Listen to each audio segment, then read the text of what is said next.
하동 평사리에 이른 아침. 아, 좋다. 봄꽃의 꽃봉오리들이 터지기 일보 직전입니다. 매화는 이미 활짝 핀 곳도 있고요. 바야흐로 봄이 코앞으로 다가왔습니다. 제 뒤로 보이는 이곳은 하동 악양 평사리 들판입니다. 아직 봄의 색깔을 완전히 입지는 않았지만 파릇파릇한 생명의 기운을 강하게 느낄 수가 있습니다. 마을 분들은 이곳을 물이 디밀어 들어오는 들 혹은 물이 넘나드는 들이라는 뜻으로 무디미들이라고도 부르기도 한답니다.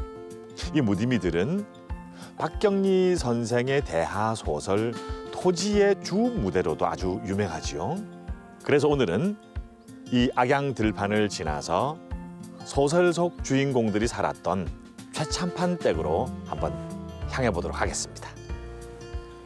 아유, 안개가 너무 좋네 오늘.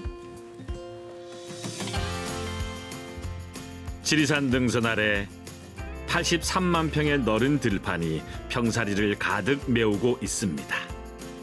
이 지평선의 유일한 기다리 사이좋은 부부송과 아담하지만 풍요로운 호수 동정호의 풍경도 사시절 발길을 붙들지요. 그 맞은편에는 악양들의 만석지기, 바로 최참판댁이 자리하고 있습니다. 요즘 젊은 분들은 어떨지 모르겠지만 우리 때는 소설 토지를 읽지는 않아도 모르는 친구들은 없을 정도로 굉장히 유명한 그런 소설이었습니다. 장장 26년에 걸친 집필 기간, 등장인물만 해도 600여 명, 그리고 동학 농민운동부터 광복 때까지 거의 반세기에 걸친 시대적 배경. 저도 소설을 읽지는 않았지만 어릴 때 그 드라마로 접하고 해서 그런지 마치 제가 그 소설을 읽은 것 같은 착각이 들 정도로 굉장히 친숙한 그런 소설이 바로 토지입니다. 야, 감회가 새롭네요. 한국 문학의 길이 남을 걸작 박경리 선생의 대하 소설 토지. 그 소설 속에 등장하는 최참판댁과 소작인들의 공간이 바로 이곳에 고스란히 재현되어 있는데요. 맨 먼저 찾아간 곳은 언덕 위 초가 마을. 아유, 해설사님 안녕하세요. 네, 안녕하세요. 아유, 예, 반갑습니다. 반갑습니다. 네. 해설사님 소개 좀 부탁드릴게요. 네. 예, 저는 하동군에서 하동의 역사, 문화, 예술을 여러분들에게 알려주고 있는 문화관광 해설사 이정경입니다. 네, 반갑습니다. 반갑습니다. 네. 예. 그 소설 속의 가상의 마을을 실제로 이렇게 구현하기가 참 쉽지 않을 텐데요. 네네. 저는 그냥 집이 몇 채만 있을 줄 알았거든요. 네네. 근데 와 보니까 실제 사람들이 사는 마을처럼 굉장히 크게 조성이 되어 있어요. 네네. 어. 소설 토지의 그 배경을 토대로 예. 재현해 놓다 보니까 예. 소설 속에 나오는 등장 인물들의 집을 많이 재현해 놓았습니다. 예. 특히 그 업영 활동을 하고 부두 노동자로 파업에 종사했던 간수네 집. 네. 그다음에 마을의 그 이곳저곳을 막 간섭하면서 특히 그 이쁜 그 이민애를 미워했던 막달래 집. 아. 예, 그다음에 아주 그 노래를 잘해서 노래꾼이었던 서서방네. 네. 예, 그다음에 또 평사리 로맨티스트 예. 그 용인의 집. 이 다양한 중요 그 등장 인물들 집이 한 10여 채 있습니다. 아유, 말씀만 들어도 그림이 그려지는 것 같아요. 네. 마치 사람이 실제로 살았던 곳인 양 생생하게 표현되어 있는 민초들의 생활상. 놀라운 광경은 또 있었는데요. 이야, 소가 있는데 소를 실제 키우는 겁니까? 아, 네, 그렇습니다. 네. 이 소들은 마을 주민 관리자가 직접 보살피고 있고 예. 매년 이곳에서 키운 어미소가 예. 매년 숫송아지를 출산해서 화제가 되기도 합니다. 이곳에는 실제 사람이 거주하지는 않지만은 네. 이렇게 외양간에 소와 이 닭과 다른 다양한 가축을 키우면서 예. 이곳에 오는 관광객들에게 그 지나간 과거의 시대상을 잘 전달할 수 있도록 네. 노력을 하고 있습니다. 그때 좁은 문틈 사이로 거대한 바위 하나가 눈에 띕니다. 해설자님, 네, 방에 왜 이게 좀 바위를 모셔놨어요? 진짜 신기하죠. 예. 예, 이 집은 네. 그 극중에서 네. 아주 그 성실하고 욕심이 없고 정이 많아가지고 네. 그 마을 주민들한테 인심을 얻었던 야문의 집인데요. 꼭 저 같은 사람이네요. 예, 맞아요. 2015년도에 예. 태풍이 왔어요. 예. 그때 저 이 집 뒤에 있는 뒷산에 있는 큰 바위가 예. 사람 하나 다치지 않고 이 방에 턱 벽을 뚫고 들어앉았어요. 아니 소설 속 이야기가 아니고 실제로. 실제로. 예, 2015년도에. 예. 그래서 마을 사람들이 이거 예사로운 일이 아니다. 정말로 사람도 하나 안 다치고 이 하늘에서 복을 받은 그런 집이다. 이 바위다 해가지고 그때부터 이제 복덩이 바위라 부르면서 여기서 소원을 빈다고 그렇게 전해집니다. 하하, 전래 동화에 나올 법한 신기한 이야기를 뒤로 하고 이번엔 최참판 댁으로 향했는데요. 딱 봐도 부잣집 양반임을 알 수 있는 넓은 앞마당이 권세를 드러냅니다. 저는 그 조선시대 그 뭐 관직 있잖아요. 뭐 네네. 진사, 뭐 참판. 네네. 도대체 가늠을 못 네, 하겠어요. 이분이 이제 최참판이시죠? 예. 네네. 참판이라는 직책은 어느 정도예요? 예, 참판이라는 그 간직은 그 조선시대 육조에 속한 종이품 간직으로 예. 판서 다음으로 높은 벼슬입니다. 오, 굉장히 높네요. 예, 오늘날로 치면은 그 차관급의 벼슬이죠. 이야. 당상간에 그 설 수 있는 꽤 높은 간직입니다. 예. 아, 그래서 이렇게 마당이 이렇게 굉장히 아, 넓네요. 예. 벼슬이 높고 그 당시에 조선시대에 뭐 재력이 있으면은 예. 또 집을 어느 정도 또 지을 수 있었으니까. 예. 다닥다닥 붙어있던 초가 마을과 달리 무려 99칸으로 이루어진 으리으리한 최참판 댁의 규모.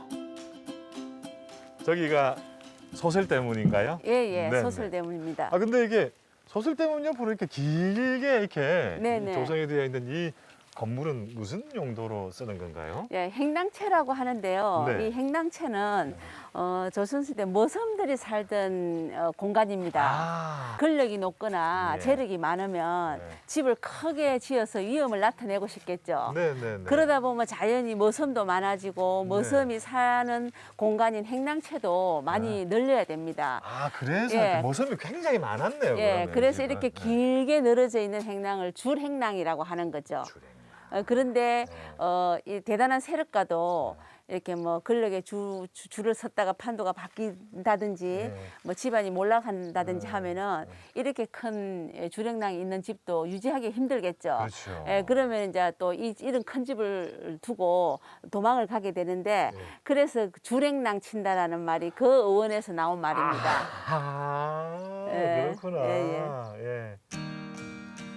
권위의 상징을 나타내는 높은 소슬 대문을 지나 안으로 들어가 보았는데요. 아, 좋다. 야. 그러면 이 최참판 댁은 언제 어떻게 조성을 하게 된 거예요? 소설 토지가 네. KBS에서 드라마로 제작되어 가지고 1989년까지 아주 인기리에 방영되었어요. 그렇죠, 저도 봤어요. 예, 그래서 네. 그 후로 사람들이 이제 평사리에 찾아오기 시작하는데 가상의 소설이라는 것을 알면서도 너무나 그 현실감 있게 쓰여진 그 내용에 혹시 최참판댁의 후손이라도 살고 있지 않을까 하는 심정으로 이곳에 찾아와 보니까 그 당시에는 섬진강과 뭐 평사리 들판 외에는 별로 볼 것이 없었어요. 그렇죠. 그래서 하동군에서 그 토지의 무대가 된 이 평사리에 최참판댁을 재현을 해보자 네. 하는 생각이 들어가지고 1998년도에 짓기 시작해서 2000년도에 이 최참판댁을 완공을 했습니다. 가장 먼저 마주한 곳은 바로 부녀자들이 기거하던 안채. 여성들의 공간이었던 만큼 깔끔하게 정돈된 툇마루와 갖가지 살림살이 풍경이 부족함 없는 부잣집임을 말해줍니다. 이게 엄청나게 크네요. 아니 제가 살았던 옛날에 집은 이렇게 요만했는데 아궁이가 2개씩 있어요. 2개씩. 한 방에 이제 2개가 이렇게 불이 들어가는 거죠. 근데 좀 특이한 게요. 네. 이 건물들이 다 높이가 조금씩 다른 것 같아요. 다들 이렇게 돌이 한 단 쌓여 있고 여기는 돌이 이렇게 4단 쌓여 있고 이렇게 좀 네. 배치가 다르네요. 궁금하시죠? 네네네. 예, 여기 왼쪽에 보시면 하나의 계단으로 되어 있는 곳은 하인들이 거주하는 곳이고 네네. 여기 보이는 그 4개의 계단 위에 예. 안채가 이렇게 앉혀져 있잖아요. 네네네. 여기는 적첩 양반 부인들이 사는 곳입니다. 신분 차이. 예, 그래서 한옥에 가보시면 예. 잘 모르는 분도 기단 위에 앉혀진 건물을 보고 이렇게 3개나 4개 위에 앉혀져 있으면 여기는 이 신분이 양반인 사람이 거주하는 곳이구나 알 수 있고 우리 유교 사상에 의해 가지고 남동 여서라 해가지고 귀하게 생각했던 남자들은 동쪽에 기거를 하시고 여자들은 이렇게 서쪽에 안채를 지어서 생활을 했죠.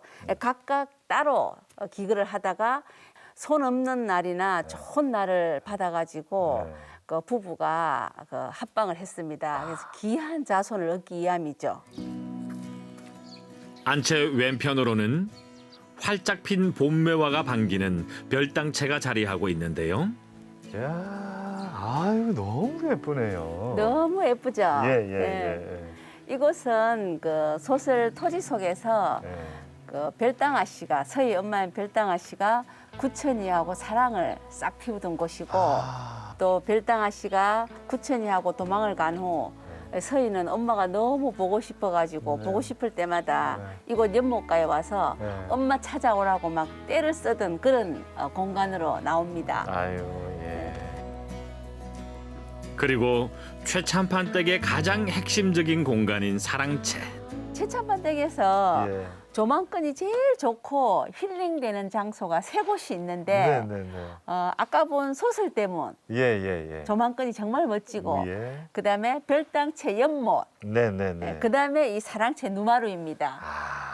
그 중에서도 이 누마루가 예. 최고라고 예, 볼 수 예. 있어요. 야, 가슴이 막 시원하게 예. 뚫리네요. 이 사랑채 누마루는 정말 그 남자들의 권위를 나타내는 상징적인 건물이라고 네, 네, 볼 네, 수가 네, 있습니다. 네, 네. 마을에서 제일 높은 곳에 위치해 있고 여기서 바라다 보면 평사리 들판과 섬진강이 한눈에 바라다 보이죠.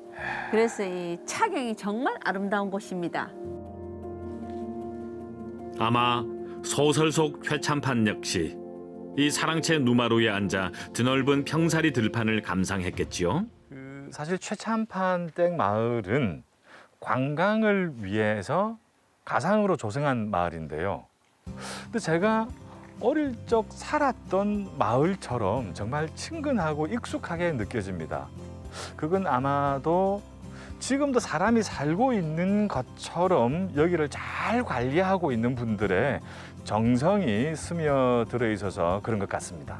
그렇죠? 네, 맞습니다. 평사리 들판과 섬진강, 지리산으로 에워싸인 이 최참판댁은 여기에 오시는 그 관광객들에게 삶의 뿌리를 알게 하는 곳입니다. 우리 할머니, 우리 할아버지의 이야기가 있고 그리고 우리 부모님, 내 이야기가 들어있는 곳입니다. 예. 오늘 말씀 너무 고맙습니다. 감사합니다. 네, 감사합니다. 네.